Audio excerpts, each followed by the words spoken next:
কে সে খাদিজা আয়েশা তুমি জানো?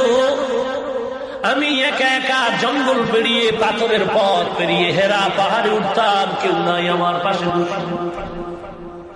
আমি ওই পাহাড় এখন সিঁড়ি আছে, এসি আছে, উপরে দোকান আছে, তখন তো কিছুই নাই।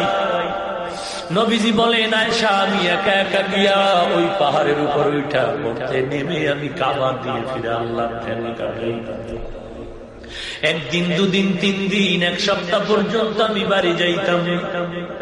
মাঝে মাঝে তাকায় দেখতাম ওই খাদিজাতুল কুবরা মহিলা মানুষ জঙ্গলের পথ পেরিয়ে পাথর পেরিয়ে এত বিশাল উঁচু পাহাড় বেয়ে বেয়ে উঠে।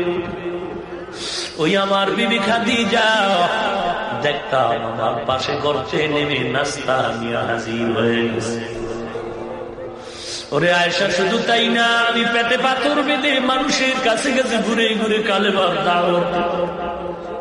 একদিন, দুদিন, 3 দিন পরে ঘরের দরওয়াজায় এসে দাঁড়াইতাম, সালাম দেওয়া তোর দরজা খুলে যায়।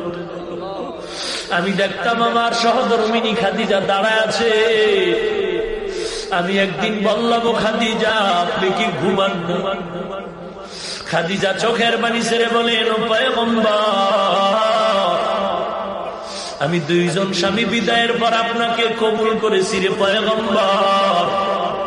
আমি 5টা সন্তানের মা হওয়ার পরে আমি আপনার ঘরে আছি। আমি খাদিজা জানি আপনার মাও নাই, আপনার বাবাও নাই।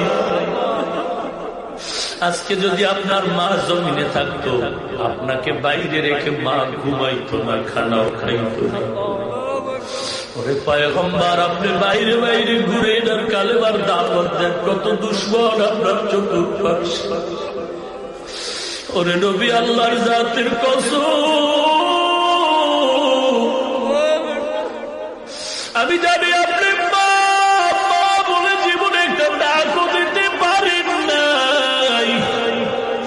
আপনি আব্বা বলে ডাক দিয়ে কলিজা ঠান্ডা করার সুযোগ